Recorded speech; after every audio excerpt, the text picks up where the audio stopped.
है और यहां एक यूएस नेशनल को पकड़ा गया है, जो तस्वीरों में हम आपको दिखा रहे हैं। ये जो व्यक्ति है तस्वीरों में आपको दिखाई दे रहा है वो जॉर्डन ब्राउन है और बताया जा रहा है कि वो बिना दस्तावेजों के भारत नेपाल के पास एक अनाधिकृत रास्ते से नेपाल में घुसने की कोशिश कर रहा था। जॉर्डन ब्राउन नाम का आदमी कैलिफोर्निया का रहने वाला 11 तारीख जुलाई 2026 को पकड़ा गया बॉर्डर पिलर नंबर 516 मिनीवाहा एरिया में सनौली पुलिस स्टेशन के पास, जहां पर ये वहां पर खड़ा हुआ था और उधर से जो फुटपाथ है उसको लेके नेपाल जाने की कोशिश कर रहा था। सीआईए का भारत से विशेष प्रेम हो गया है। मैथ्यू वैन डाइक का नाम आपने सुना होगा। मैथ्यू वैन डाइक को गिरफ्तार किया गया था जब वो कलकत्ता से फ्लाइट ले रहे थे यूएस जाने के लिए। उस समय उनको गिरफ्तार किया गया था क्योंकि यह पाया गया था कि वो इल्लीगली भारत के रास्ते है कि इजराइल के वजीर आजम ने ये कहा है कि वो नए अलायंस बना रहे हैं, नए पार्टनरशिप्स डेवलप कर रहे हैं, मैसेजेस दे रहे हैं कि जनाब ये सारे के सारे जो लोग हैं, ये जो मुल्क हैं, अब अगर हमसे पीछे जो हो रहे हैं तो हम नए अलायंसेस हमारे पास हैं। भारत के उत्तर प्रदेश राज्य के महाराजगंज जिले से ये व्यक्ति पकड़ा गया है, जिसकी तस्वीरें हम आपको दिखा रहे हैं। और जब इस अमेरिकी नागरिक को यूपी पुलिस ने गिरफ्तार किया, जिसे एसएसबी ने पहले दबोचा था, उससे जुड़ा हुआ ये पूरा मामला प्रकाश में आया है। जब ये पकड़ा गया इसके पास से 31,460 रुपए कैश मिला, 2 मोबाइल फोन मिले, कोई पासपोर्ट नहीं, कोई वीजा नहीं, कोई दूसरा ट्रैवल डॉक्यूमेंट नहीं। ये बड़ा एक क्यूरियस सी चीज है सबसे पहले कि भाई 31,000 रुपए कैश लेके आप क्या कर रहे हो। म्यांमार में गए, म्यांमार में जाके उन्होंने जो चिन स्टेट में जो मिलिटेंट्स थे उनकी ड्रोन ट्रेनिंग की और ड्रोन ट्रेनिंग करने के बाद फिर उधर से वापस आके कोलकाता के माध्यम से वापस यूएस जा रहे थे। ऐसे टाइम में लगातार उनके ऊपर निगाह थी और उनके जो डिटेल्स थे वो पता चल गए थे। कुछ लोग कहते हैं कि रशिया ने भी भारत को टिप ऑफ कर दिया था। जय हिंद साथियों, एक बार फिर से एक अमेरिकी नागरिक बिना वीजा के, बिना पासपोर्ट के इंडिया में पकड़ा गया और ये कोई आम आदमी नहीं था। ये स्पेशल फोर्स का एक बंदा था जो कि इंडिया से, उत्तर प्रदेश से भागकर नेपाल जाने की कोशिश कर रहा था, लेकिन हमारे सैनिकों ने, पुलिस ने उसको धर दबोचा। और अब वो क्या बहाना कर रहा है, वो कह रहा है कि वो पहले अमेरिका से थाईलैंड गया था, थाईलैंड में उसका जो पासपोर्ट है वो हो गया, उसके बाद भी वो नहीं रुका, थाईलैंड से ही कंप्लेन नहीं किया, थाईलैंड से वो अवैध तरीके से श्रीलंका गया। वो जिस हिसाब से बता रहा है कि वो श्रीलंका गया, श्रीलंका से भारत गया, भारत से फिर वो कह रहा था क्या वो नेपाल जाने वाला था। यानी कि बिना पासपोर्ट के ये कई देश घूमता जा रहा है। और साथ में आप देख सकते हैं कि किस तरीके से ये जो व्यक्ति है स्पेशल फोर्स का बनता है, ये भारत के खिलाफ काम करने वाले लोगों को किस तरीके से तैयार करने में मदद करने की कोशिश करता है। और ये कोई पहली घटना नहीं है, इससे पहले भी इंडिया में अलग अलग जगह से 5 यूक्रेनी नागरिक और 1 अमेरिका का नागरिक जो वो पकड़ा गया। वो भी जो नागरिक है वो एक सैनिक से जुड़े हुए होते हैं, जो कि सैन्य ट्रेनिंग लिए होते हैं और अवैध जो लोग काम कर रहे होते हैं भारत बांग्लादेश के बॉर्डर पे, भारत म्यांमार के बॉर्डर पे, ठीक है, उनको ये ट्रेनिंग करने का काम लगभग देते रहते हैं। तो अब जब ये पकड़े जाते हैं तो ये अनेक तरह का बहाना होता है।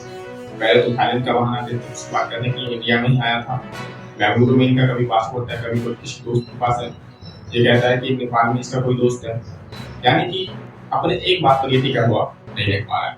जाहिर सी बात है, अब इसके बारे में पूरी तरीके से जांच किया जाएगा, अब पता क्या जाएगा कि आखिरकार किस मकसद से जो भारत में आया था और भारत से क्या काम होने के बाद ये नेपाल भागने की कोशिश कर रहा है। ठीक है जी। उसके बाद 2 मोबाइल फोन आपके पास, तो यही आपको वहां पर रेड फ्लैग्स देता है। तो यही नहीं, बड़े सारे रेड फ्लैग्स हैं, जरा उसके बारे में थोड़ी सी हमको डिस्कशन करनी होगी, बात करनी होगी। अभी तक क्या मिला है ना, इसने जो बताया है वो बड़ी इंटरेस्टिंग सी स्टोरी है कि साहब कुछ मल्टीपल कंट्रीज में, थाईलैंड में पहले इसका, ठीक है, पासपोर्ट लॉस हुआ, ठीक है जी, थाईलैंड में इसका पासपोर्ट लॉस हुआ, स्टोलन हो गया, पता नहीं। एक बार ही कहता है कि साहब थाईलैंड से श्रीलंका आया एक अनडॉक्यूमेंटेड सी रूट से, उसके बाद घुसा इंडिया में और इंडिया से नेपाल जा रहा था। अच्छा जी। दूसरा वर्जन जब थोड़ा सा सॉफ्टवेयर अपडेट किया होगा तो दूसरा वर्जन आया, अमेरिका से गोवा आया 2 महीने पहले, 6 हफ्ते गोवा में रहा, फिर बैंगलोर गया, फिर लखनऊ आया, उसके बाद गोरखपुर और टैक्सी लेके सनौली जा रहा था। ठीक है जी। उसके बाद कहता है कि भारत में आया, ये बाली इंडोनेशिया का चक्कर मार के इस तरफ आया है। तो दो दो स्टोरी इसने सुनाई। पासपोर्ट की स्टोरी, भाई साहब एक बार ही कहता है भैया गुम गया है मेरा थाईलैंड में, दूसरी बारी कहता है कि एक दोस्त है मेरा बैंगलोर में जिसके पास ये पासपोर्ट है। कई लोग बोलते हैं ये दोस्त नहीं है, उसने किसी लड़की लुड़की से यहां पर शादीशुदी भी कर ली है, ये उसका है। इसका पासपोर्ट है कहां और किस इंटरनेशनल एयरपोर्ट पे, इमिग्रेशन पॉइंट पे ये स्कैन हुआ था, ये सबसे बड़ा सवाल है जहां से इन्वेस्टिगेशन शुरू होगी। अब ये बॉर्डर पिलर 516 के पास खड़े होकर कर क्या रहा था? कहता है एक बंदे से मिलने जा रहा हूं जो नेपाल में है, जिसका नाम है नाज। एक नेपाली बंदा है जो उसको गोवा में मिला और बोला भैया नेपाल आ जा तू, हम चिल करेंगे वहां पर। तो ये वहां पर नेपाल जा रहा था, अपना पासपोर्ट बैंगलोर में छोड़ के जा नेपाल में रहा है। ये नाज कौन है?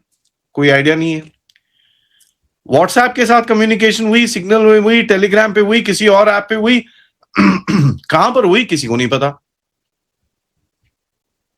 ठीक है जी, किसी को नहीं पता।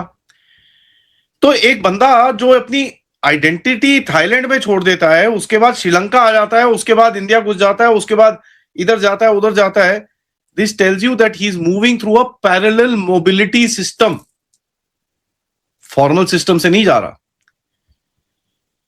ये मल्टीपल कंट्रीज में छुप छुप के रहा है, भारत में सर्वाइव करा है, श्रीलंका में सर्वाइव करा है, हजारों किलोमीटर की इसने जर्नी तय करी है, और एक और इंटरनेशनल बॉर्डर पे क्यों जा रहा है साहब? 36 साल का बंदा ये करता है तो फिर कहीं ना कहीं सवाल उठते हैं। और उन अलायंसेस में टॉप ऑफ द लाइन जो है इजराइल्स पिवट टू एशिया, वो है इंडिया के अंदर। इजराइल की जो रिलायंस है वो अमेरिका के ऊपर रही है और यूरोपियन कंट्रीज पर रही है। अब वो इजराइल समझता है कि दैट इज नॉट सफिशिएंट, अब हमें ड्यूरेबल पार्टनरशिप बिल्ड करनी है, और वो जो ड्यूरेबल पार्टनरशिप है that can only happen in case India हमारे साथ खड़ा हो। That is the fundamental point जिसको थोड़ा समझना हमें चाहिए। ये वो इंपॉर्टेंट पॉइंट है कि ये जो पार्टनरशिप बिल्ड होने रही है इंडिया की इजराइल के साथ, इट्स नॉट जस्ट देयर, ये पाकिस्तान के लिए भी इक्वली कंसर्निंग है, very concerning to be frank and fair enough. अगर मैं बात करूं तो ये पाकिस्तान के लिए एक कंसर्निंग चीज है।